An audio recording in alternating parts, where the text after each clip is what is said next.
नमस्कार, welcome back once again. एक बार फिर से आप सबका इस यूट्यूब चैनल पर स्वागत है। तो किसी भी एग्जाम की बेस्ट स्ट्रेटेजी क्या है? तो सिंपल सा जवाब है PYQs, क्योंकि इसी से हमें पता चलता है कि एग्जाम का पैटर्न क्या होगा, डिफिकल्टी लेवल क्या होगा। तो मैं आपके लिए वही प्रीवियस ईयर क्वेश्चंस का एक कंप्लीट सेट लेकर आया हूँ। तो यह जो सेट है वो आपके एग्जाम पॉइंट ऑफ व्यू से काफ़ी इंपॉर्टेंट है। तो इस वीडियो को आप मिस ना करें और अंत तक जरूर देखें, क्योंकि आपको लगभग इससे के काफ़ी क्वेश्चंस एग्जाम में मिलने वाले हैं। तो चलिए शुरू करते हैं। तो सबसे पहला क्वेश्चन है, प्लाज्मोडियम वाइवेक्स का वाहक कौन है? तो आपसे एक जो प्रोटोजोआ है से होने वाला जो डिजीज है, तो उसका वाहक आपसे पूछ रहा है, वेक्टर पूछ रहा है। तो आपको ऑप्शन दे रखा है एडिस मच्छर, वाइवेक्स मच्छर, नर एनाफिलीज मच्छर और मादा एनाफिलीज मच्छर। तो जो एडिस मच्छर है वो मोस्टली किस जो साफ पानी होता है और जैसे डेंगू वगैरह है तो उनको फैलाने का काम करता है। तो फर्स्ट ऑप्शन तो पहले ही क्या हो गया, रॉन्ग हो गया। तो फर्स्ट ऑप्शन क्या हो गया, गलत हो गया। आपको कुछ एक ये इस तरीके से क्या करना है कि कुछ ट्रिकें यूज करनी है कि पहले क्या करेगा, आप एलिमिनेट करें, तो जिससे कि आपको आसानी से आंसर पता चल जाए। फिर वाइवेक्स मच्छर, तो ये क्या है कि जो प्लाज्मोडियम से होने वाला मलेरिया है तो उसका टाइप है, तो ये भी क्या है, ऑप्शन गलत हो गया। नेक्स्ट है नर एनाफिलीज। तो नर कभी किसी भी के मतलब किसी को काटता नहीं है, तो नर भी क्या हो गया, गलत हो गया। तो लास्ट ऑप्शन हमारे पास क्या बच गया, मादा एनाफिलीज। तो मादा एनाफिलीज मच्छर जो होता है वो क्या करता है कि मलेरिया का वाहक है। ठीक है, तो इसका आंसर क्या हो जाएगा, डी। नेक्स्ट क्वेश्चन दे रखा हुआ है, मनुष्य में हिमोफीलिया का कारण क्या है? हिमोफीलिया जो डिजीज है, तो इसमें क्या होता है कि जो व्यक्ति है उसको हम एक तरह से ये इसे हम एक रॉयल डिजीज भी कहते हैं कि ये शाही बीमारी है। और जब हम इसकी बात करते हैं तो इसको आपने जब पढ़ के भी रखा होगा तो इसको हम डायरेक्टली कहते हैं ये सेक्स लिंक्ड डिजीज है। तो इसमें से हमें एक ही डायरेक्टली ऑप्शन क्या दिखाई दे रहा है, लिंग सहलग्न डिजीज। तो इसका आंसर क्या हो जाएगा, लिंग सहलग्न डिजीज। अब सहलग्न का सिंपल सा मतलब क्या होता है, एक ही क्रोमोसोम पर के दो जीन पास पास होते हैं। क्या होते हैं, एक क्रोमोसोम है, एक गुणसूत्र पर दो जीन क्या होते हैं, पास पास होते हैं, और ये क्या हो जाते हैं, इनहेरिट हो जाते हैं। क्या हो जाते हैं, इनहेरिट, यानी कि वंशानुगत हो जाते हैं। तो इसी को क्या कहा जाता है, लिंग सहलग्न डिजीज। तो आपको ध्यान रखना है, हिमोफीलिया एक तरह का कैसा रोग है, लिंग सहलग्न डिजीज है, सेक्स लिंक, ठीक है, डिजीज। नेक्स्ट है, एक जीन एक एंजाइम का प्रतिपादन किसने किया? तो पनेट और बैटसन। तो पनेट तो आपको पता है किसने पनेट इंस्पायर दिया है, और बैटसन को हम पहले से ही जानते हैं जेनेटिक्स में, इसको मॉडर्न जेनेटिक्स के फादर है। तो फर्स्ट ऑप्शन को हम क्या कर सकते हैं, काट सकते हैं। नेक्स्ट है बिडल और टाटम।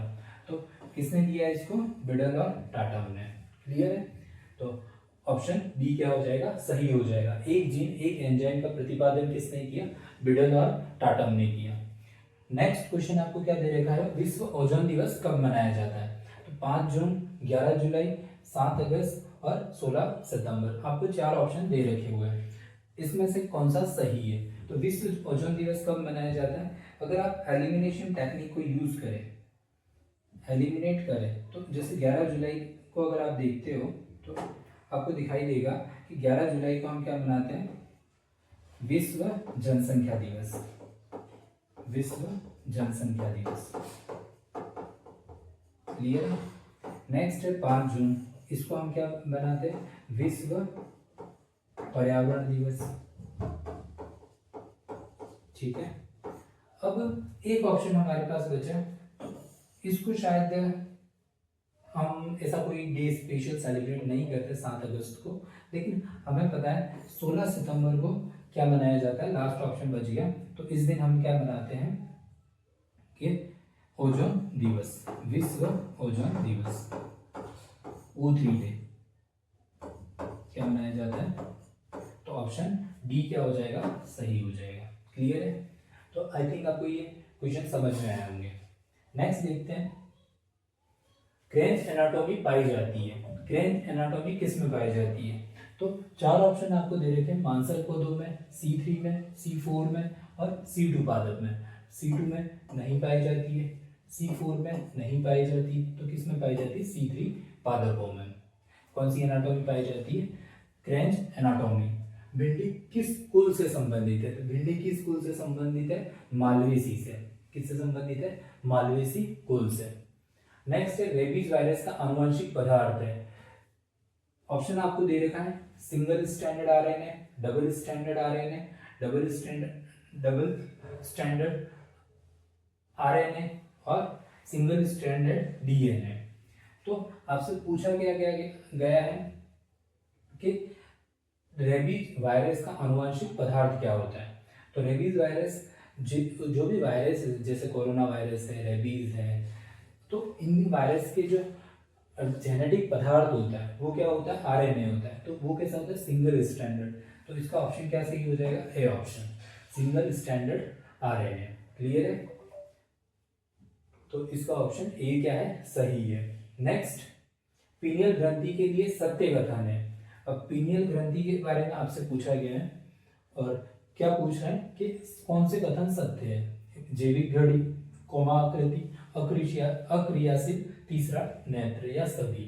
तो अगर हम पीनियल ग्रंथि को देखें तो इसको जैविक बायोलॉजिकल क्लॉक भी कहते हैं। इसका शेप क्या होता है? कोमा आकृति, बहुत छोटी होती है, मतलब मटर के दाने के बराबर होती है, उससे भी छोटी। नेक्स्ट है, थ्रेड लाइक स्ट्रक्चर होती है और अक्रियाशील नेत्र होता है, ये थर्ड आई। ठीक है, तो इसके ऑप्शन डी क्या हो जाएगा? सही हो जाएगा। मेंढक का अंडा होता है। तो मेंढक का अंडा कैसा होता है? तो अगर हम ये चारों ऑप्शन देखें, एल इसको अगर इंग्लिश में अगर देखें, एल एसीथल, मीजोलेसिथल, इसको सेंट्रो और इसको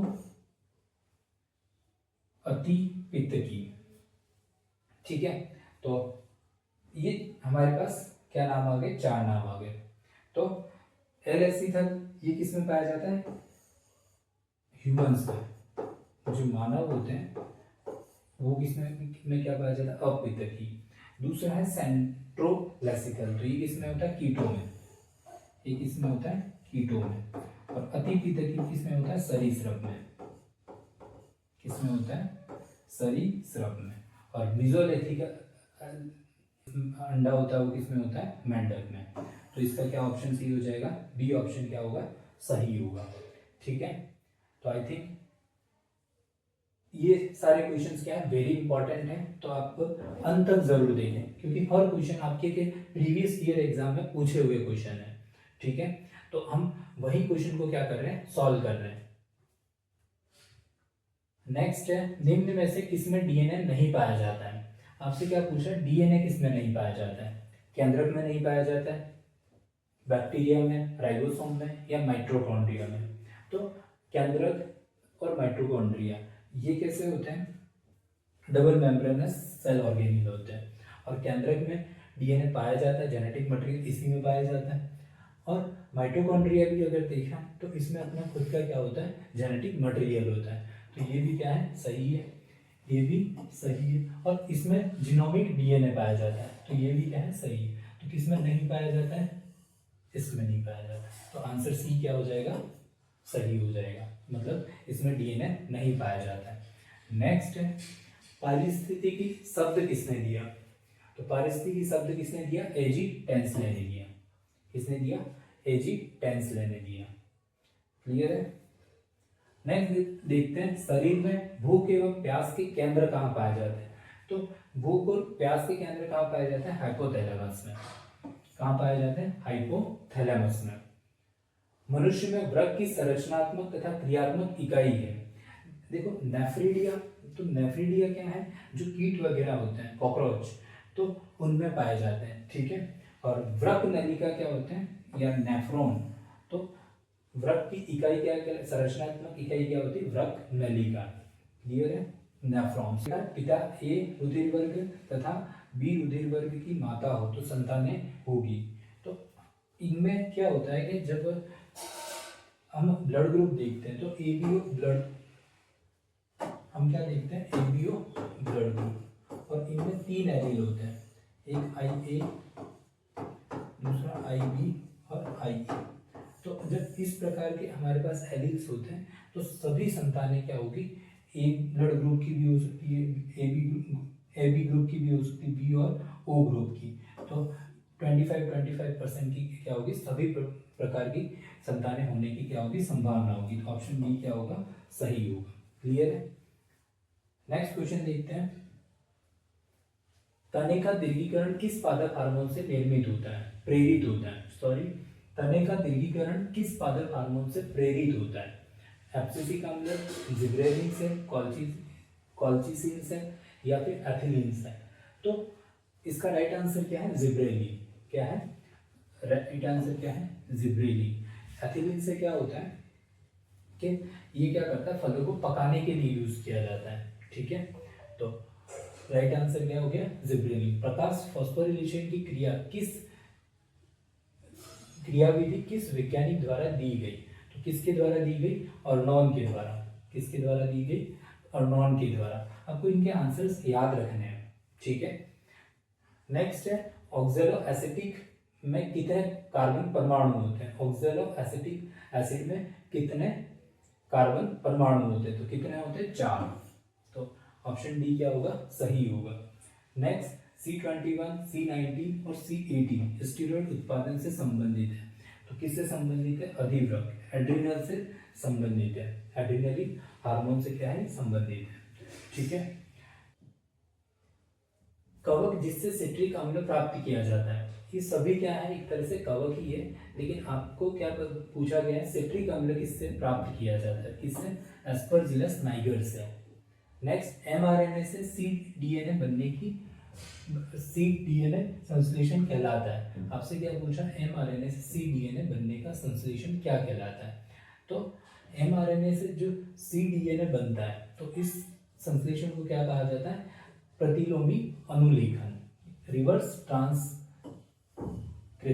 क्या कहा जाता है, रिवर्स ट्रांसक्रिप्शन। तो बी ऑप्शन इसका क्या हो जाएगा, सही हो जाएगा। BT20 होता है, तो BT20 क्या है, एक तरह से क्राई प्रोटीन है, ये बायोटेक्नोलॉजी से रिलेटेड है। ठीक है, निम्नलिखित में से द्विपोषी जीवन चक्र प्रोटोजोआ जंतु है। आपसे क्या पूछा है कि द्विपोषी मतलब 2 उसके क्या होते हैं, पोषण स्तर होते हैं, तो किस में पाया जाता है, और वो भी प्रोटोजोआ में। तो प्लाज्मोडियम, अमीबा, मोनोसिस्टिस, पैरामीशियम। तो ये जो जीव हैं वो तो किसके हैं, प्रोटोजोआ के, बस किस में पाया जाता है, प्लाज्मोडियम में। किस में पाया जाता है, द्विपोषी जीवन चक्र किसमें, एक तो मालाइनाफिलीज मच्छर में और दूसरा प्लाज्मोडियम। ठीक है, इसके बाद जीव द्रव्य शब्द का प्रतिपादन किसने किया? तो जीव द्रव्य शब्द का प्रतिपादन किसने किया, पुरकिंजे ने। ठीक है, फ्लेमिंग ने क्या किया है, माइटोकॉन्ड्रिया। ठीक है, पुरकिंजे। ठीक है, तो यहाँ तक हमने क्वेश्चंस देख लिए। नेक्स्ट देखते हैं, लाइसोसोम में कौन से एंजाइम पाए जाते हैं? Oxidative, hydrolytic enzyme, reductive enzyme, या सभी? तो कौन से एंजाइम पाए जाते हैं, हाइड्रोलाइटिक एंजाइम। कौन से पाए जाते हैं, 50 से अधिक प्रकार के क्या पाए जाते हैं, हाइड्रोलाइटिक एंजाइम पाए जाते हैं, जल अपघटनीय एंजाइम। ठीक है, नेक्स्ट है, C3 मार्ग में CO2 स्थिरीकरण का पहला उत्पाद कौन सा है? किसमें, C3 मार्ग में CO2 स्थिरीकरण का पहला उत्पाद क्या बनता है? तो पहला उत्पाद क्या बनता है, ऑक्सैलो एसिटिक एसिड।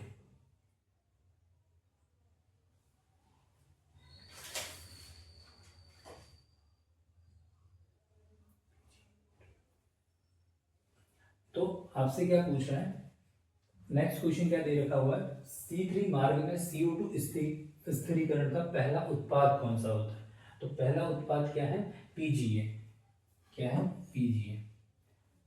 ठीक है, और जबकि C2 में क्या बनता है, ग्लाइकोलेट। क्या बनता है, ग्लाइकोलेट। ठीक है, और क्रेसुलेसी, या फिर कैम साइकिल में भी क्या बनता है, पीजीए, उसमें भी क्या बनता है, पीजीए, ठीक है। और C4 में क्या बनता है, ऑक्सैलो एसिटिक एसिड, C4 में क्या बनता है, ऑक्सैलो एसिटिक एसिड।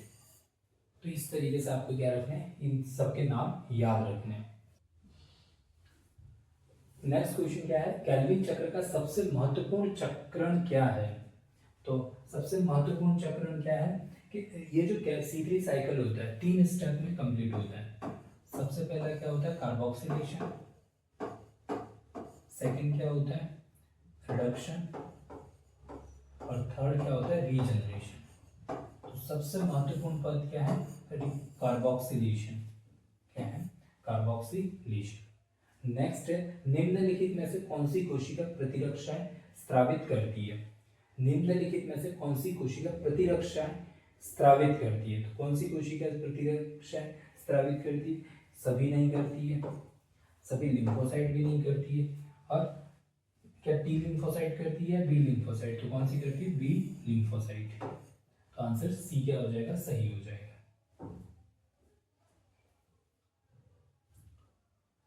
निम्नलिखित में से कौन से मनुष्य में लिंग निर्धारण के संबंध में सही है। आपसे क्या पूछ रहा है, निम्नलिखित में से कौन से मनुष्य में लिंग निर्धारण के संबंध में सही है। तो 22 + XX व 22 + XY क्रमशः मादा व नर। नेक्स्ट 21 + XX मादा व 21 + XY नर, लिंग निर्धारण गुणसूत्र से ही होता है। या फिर 22 + X0 मादा प्लस 22 + Y0 नर। सही उत्तर है ए व बी दोनों,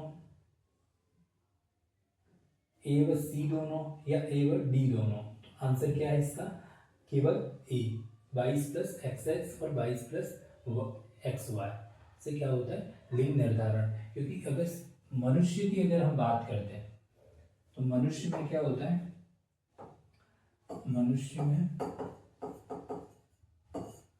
44 + XX और 44 + XY। मनुष्य की बात करते हैं इस तरीके से करते हैं, ठीक है। तो तब जाके एक कंप्लीट मेल या फिर मनुष्य की हम बात करते हैं, क्लियर है। नेक्स्ट है, निम्नलिखित में से किस रोग को टीकाकरण द्वारा नहीं रोका जा सकता है। तो पोलियो को टीकाकरण किया से रोका जा सकता है, डिप्थीरिया को भी रोका जा सकता है, निमोनिया। तो कौन बच गया, अमीबियासिस, ये एंटमीबा हिस्टोलाइटिका, एंटमीबा हिस्टोलाइटिका।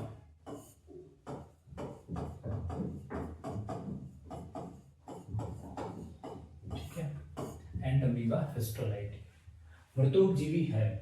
मृतोपजीवी का मतलब जो डेड और डिकेइंग पदार्थ होते हैं उनको मतलब एक तरह से पोषण के रूप में लेते हैं और उससे अपना जीवन का निर्वाह करते हैं। तो उत्पादक, प्राथमिक उपभोक्ता, द्वितीयक उपभोक्ता या अपघटक। प्राथमिक उपभोक्ता का मतलब जो उत्पादक पर निर्भर रहते हैं, जबकि द्वितीयक उपभोक्ता जो प्राथमिक उपभोक्ता पर निर्भर रहते हैं, मतलब जो मांसाहारी जीव है, कार्निवोरस है। अपघटक क्या है, ये डेड और डिकेइंग पदार्थों पर निर्भर रहते हैं। तो आंसर क्या हो जाएगा, बी ऑप्शन सही हो जाएगा। निम्नलिखित में से कौन से वायुमंडल में CO2 की मात्रा को नियंत्रित करता है। तो निम्नलिखित में से कौन वायुमंडल में CO2 की मात्रा को नियंत्रित करता है। तो कौन करता है, पादप करते हैं, लेकिन अधिक मात्रा में नहीं करते। सबसे अधिक मात्रा में कौन करता है, महासागर या सागर, क्योंकि इनको हम क्या बोलते हैं, CO2 का सिंक है। वो क्या करते हैं कि इनको स्टोर कर लेते हैं CO2 को। तो आंसर क्या हो जाएगा, डी। नेक्स्ट, शहद के मुख्य अंश बनाने वाले मोनोसेकेराइड कौन कौन। तो मोनोसेकेराइड ग्लूकोज प्लस सुक्रोज नहीं है, फ्रक्टोज प्लस ग्लूकोज सही है। तो ऑप्शन बी क्या होगा, सही होगा। मनुष्य में ग्रसनी के ऊपरी भाग को क्या कहते हैं। तो मनुष्य का जो ग्रसनी का ऊपरी भाग होता है, क्योंकि जब हम नासाद्वार और नासाग्रसनी और फिर किसकी बात करते हैं, ग्रसनी, तो ये ऊपरी भाग क्या है, नासाग्रसनी। ऑक्सीहीमोग्लोबिन के वियोजन पर CO2 का प्रभाव कहलाता है। तो क्या कहलाता है, बोहर प्रभाव। क्या कहलाता है, बोहर प्रभाव। क्लोराइड सेफ्टी किसके परिवहन में होता है, तो किसके परिवहन में होता है, CO2 के परिवहन में। नेक्स्ट, O2 व CO2 के सही परिवहन के लिए रक्त होना चाहिए। कैसा होना चाहिए, हल्का क्षारीय, क्योंकि रक्त की पीएच कितनी होती है, 7.4। ठीक है, तो कैसा होना चाहिए, हल्का क्षारीय। हीमोग्लोबिन द्वारा ऑक्सीजन का परिवहन किसके द्वारा निर्धारित होता है, पीएच के द्वारा, बिल्कुल। O2 के आंशिक दाब, बिल्कुल। CO2 का आंशिक दाब, यानी कि सभी। तो उम्मीद है कि अभी जो हमने क्विक मतलब क्वेश्चन सॉल्व किए, और तो वो आपके लिए एग्जाम पॉइंट ऑफ व्यू से काफ़ी इंपॉर्टेंट रहेंगे। तो आप इस क्लास को पूरा एंड तक ज़रूर देखें, जिससे कि आपको एग्जाम में काफ़ी हेल्प मिलेगी। And thank you for watching, like share and subscribe.